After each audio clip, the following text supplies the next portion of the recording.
Namaskar. Welcome to Dr. Rao's Temple of Learning. This is your YouTube channel, Spiritual Management Course.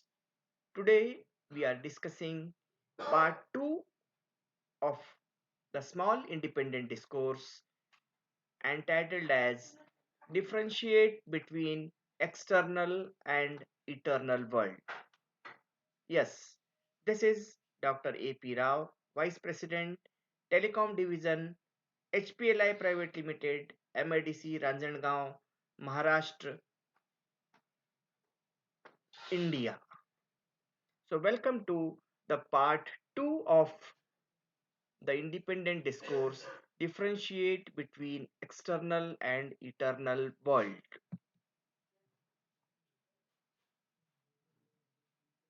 Understanding and suggestion through the course of spiritual management indicates that there is a eternal world, we call it Antarik Jagat, and on the other side there is a external world, we call it Bahya Jagat. Inner you and consciousness, that is Paramatma and Atma, is in eternal world, and body, that is Sharira, and Samsara, that is material, is in external world. We must envisage the path from material or physical to the spiritual, which is the real development of mankind.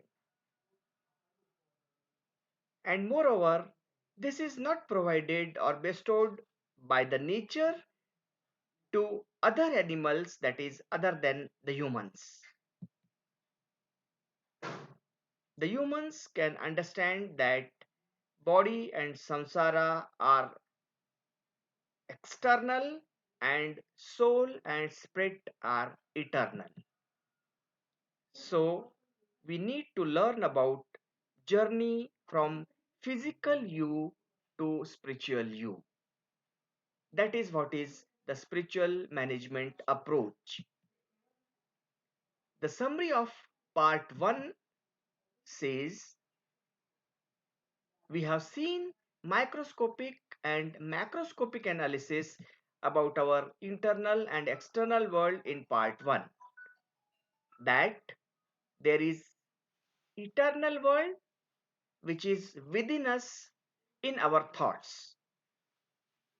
We think, we anticipate, we feel emotions in our eternal world that is not visible as that of the physical world outside.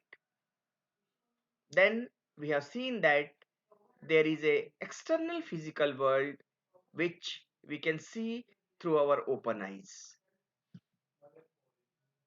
Spiritual management approach says that inner you and consciousness is our eternal world, while physical body and external material is our external world. And now, basically, we are in search of our inner you. If someone asks you by directing your hand that what is this, you will reply as it is my hand. Have you ever thought that what is this my?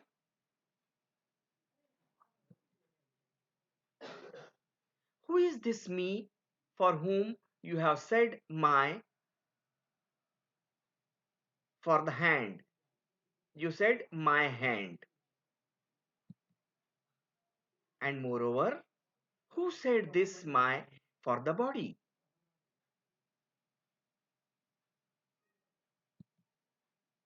So the basic question remains unanswered, that my body means whose body? This is we are talking to search what is inner you. Who is this me or my Whose body is this?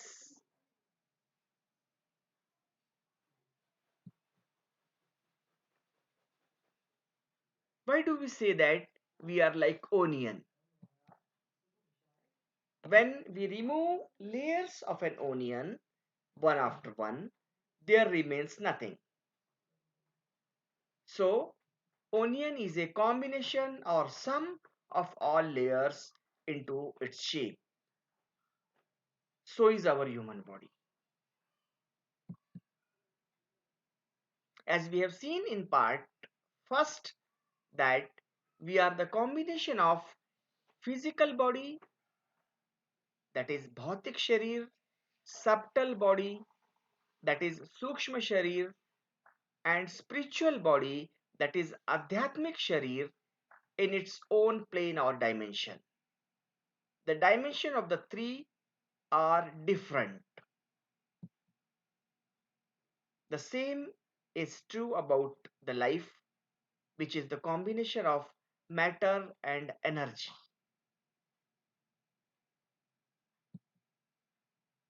Finally, we are, because the soul is inside the body, otherwise our body would have declared as dead. Means if energy part is removed, body becomes only material.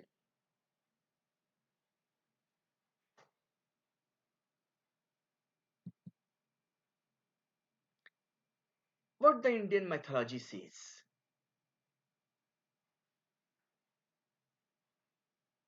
there are known to be three types of universal consciousness.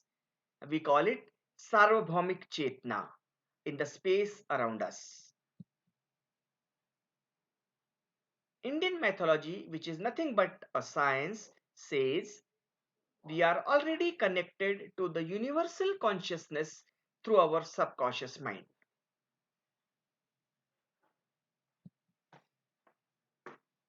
It is to be noted that awareness is having knowledge of something, but consciousness is the state of being aware of that something. So universal consciousness provide link amongst soul, mind and body for human beings, which can be understood by humans only and not by the other animals.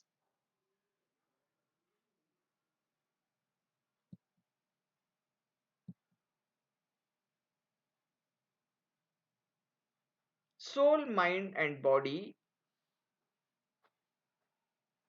are in the universal consciousness in the space around.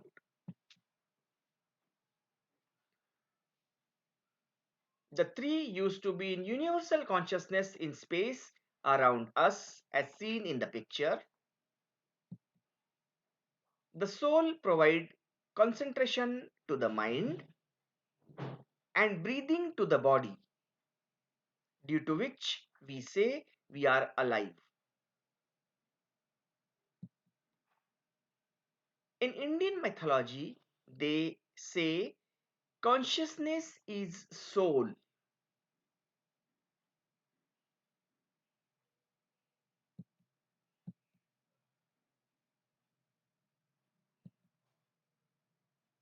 Because of presence of soul in the body, we become aware of external consciousness around us, to which we name as awareness.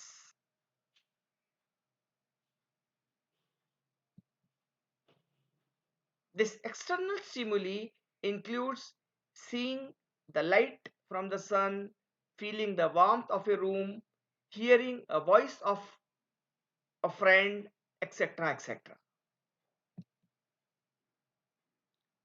But the basic is consciousness is soul until one is alive.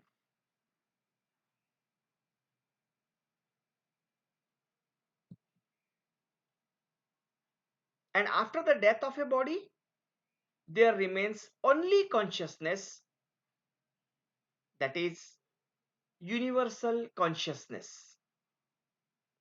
the individual unit has gone or merged into the universal consciousness.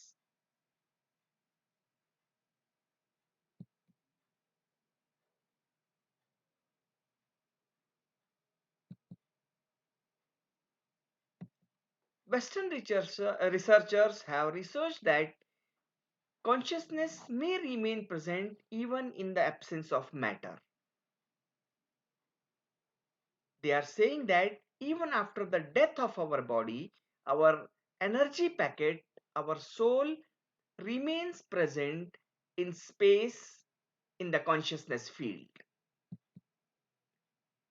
Here, the spiritual management approach argues that the life energy and consciousness due to which we are alive and feel external or internal happenings is only soul.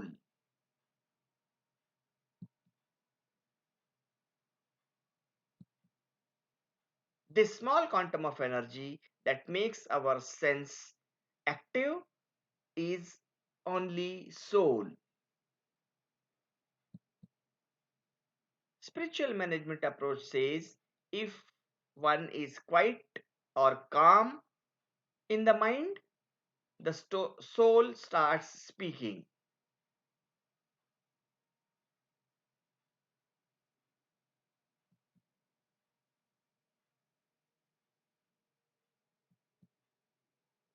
Let us talk about life force, soul, and consciousness. Life force is not something to be identified externally. It is an experience of its energy. Individually, when we increase our life energy and develop or increase the level of consciousness, feel the presence of soul.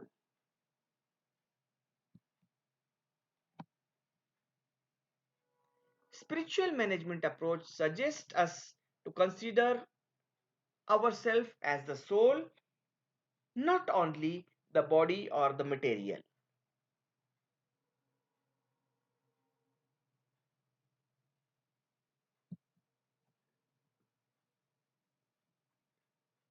See a fresh thought from my spiritual management course.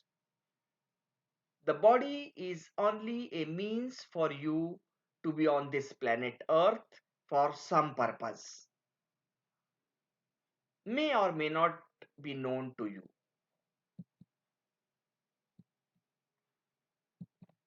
But if you think from spiritual management approach point of view, you cannot be dead since the soul is a form of energy that cannot be destroyed and material body cannot remain same, continually degrades till it finishes. That is the death of the body. So you means soul never expire or dies, but the body dies, that is passes away. Thank you very much for your patient hearing. That's all for this part 2. We shall continue the discussion in part 3. Thank you. Thank you very much.